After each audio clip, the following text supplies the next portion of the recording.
Quero trabalhar com vocês hoje uma tensão que está presente desde o tempo da igreja primitiva e vem se arrastando até os dias de hoje, que é a tensão entre dois tipos de teologia. A teologia sinérgica, ou do mérito, e a teologia da graça. Deve-se notar que a igreja primitiva tinha laços estreitos com as práticas judaicas, especialmente na observação das horas de oração. Você vai ver isso na descrição de Paulo no milagre do paralítico em Atos 8, 7 e 9, 32. E parece que, espontaneamente ou não, os cristãos começaram a se encontrar no templo, o que o levou a que os outros vissem o cristianismo como apêndice do judaísmo.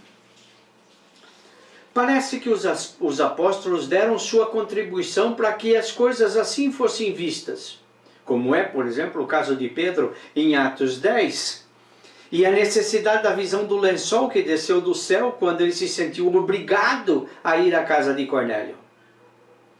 Apesar da força da experiência, parece que Pedro não mudou, pois se vê a necessidade do concílio em Jerusalém, onde, em diálogo com Paulo, Pedro teve que se posicionar sobre o assunto da graça e da evangelização aos gentios e a criação de igrejas gentílicas. O Concílio de Jerusalém lidou com duas linhas teológicas que persistem até hoje, como eu falei no começo. Havia a teologia do mérito, também conhecida como sinérgica, onde a salvação não é apenas obra de Deus, mas o ser humano tem que fazer a sua parte. O Concílio de Jerusalém lidou com duas linhas teológicas que persistem até hoje. Havia a teologia do mérito, também conhecida como sinérgica, onde a salvação não é apenas obra de Deus, mas o ser humano tem que fazer a sua parte. E veja nesse exemplo clássico desta obra de Michelangelo, que é a obra da criação, onde o ser humano tem que estender o seu braço para tocar o dedo de Deus. A obra humana colaborando com a obra divina. No caso dos cristãos judeus, a salvação dependia da aceitação de Cristo, mais o arrependimento, a conversão, a circuncisão e a observância do sábado, a oferta de algum sacrifício. Em contraponto ao mérito, havia a teologia da graça, defendida por Paulo, onde a salvação é totalmente divina. Não depende das obras do ser humano, nem exige uma contrapartida. Ela é ação exclusiva e independente de circunstância, feita por Deus a favor do ser humano. A teologia do mérito é descrita como sinérgica ou da justiça retributiva, e essa palavra sinérgica vem do grego, que são duas palavrinhas, o sim mais o erga, que é trabalho conjunto. O sim tem essa ideia de junção. Essa teologia trabalha com o conceito do mérito. A pessoa recebe de Deus o que ela merece. Se praticar o bem, recebe bênção. Se praticar o mal, recebe o castigo de Deus. E aí então no exemplozinho que nós temos, a alcançar alguma coisa de Deus tem que ser um trabalho conjunto do ser humano e talvez de alguns seres humanos, como é, por exemplo, o fato da teologia do mérito na Igreja Católica, onde para sair do purgatório ele depende das orações feitas pelas pessoas que estão vivas aqui na Terra. E algumas frases características do sinérgico, que é meio empolado, meio prepotente. Se sou fiel no dízimo, Deus vai aumentar o meu salário. Se sou fiel, não vou ficar doente. Deus levou em conta a minha fé. Deus me curou porque a minha fé é muito grande. Deus me deu emprego porque eu jejuei 3 dias. Aquele que é fiel, praga nenhuma o atingirá. Na teologia do mérito, Deus deixa de ser Deus. Porque as consequências lógicas e práticas desse pensamento é que Deus não é onipotente, porque é obrigado a retribuir as ações humanas. Deus passa a ser previsível, só responde às ações humanas. Por consequência, Deus pode ser manipulado, porque se consegue que ele atue em retribuição às ações boas ou más. Na teologia sinérgica, a salvação não depende de Deus nem de Cristo, mas das obras feitas para merecê-la, deixando de ser dádiva o presente para ser pagamento pelo exemplar comportamento que a pessoa teve. E quando a gente leva essa teologia do mérito até o juízo final, nós vamos perceber que o juízo final será a pesagem de as suas ações boas e más. Aquela brincadeira que se diz que ele vai puxar lá a nossa capivara, vai pegar a lista do que a gente fez de bom e a que a gente fez de mal, bota na balança e vai ver o que dá mais, e aí ele vai decidir.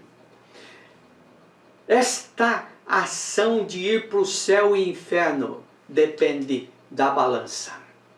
Como juiz, Deus sentencia cada um de acordo com as suas obras. Assim, ele deixa de ser salvador e se transforma em juiz. Deixa de ser amor e passa a ser justiça. A teologia do mérito promove o orgulho.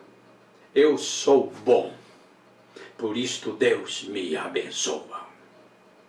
E promove a competição e a jactância. Orei tantas horas, oro todos os dias 3 vezes ao dia, li X vezes a Bíblia inteira, nunca faltei um trabalho da igreja. Deus vai me responder porque acredito muito nele e a minha fé é muito grande.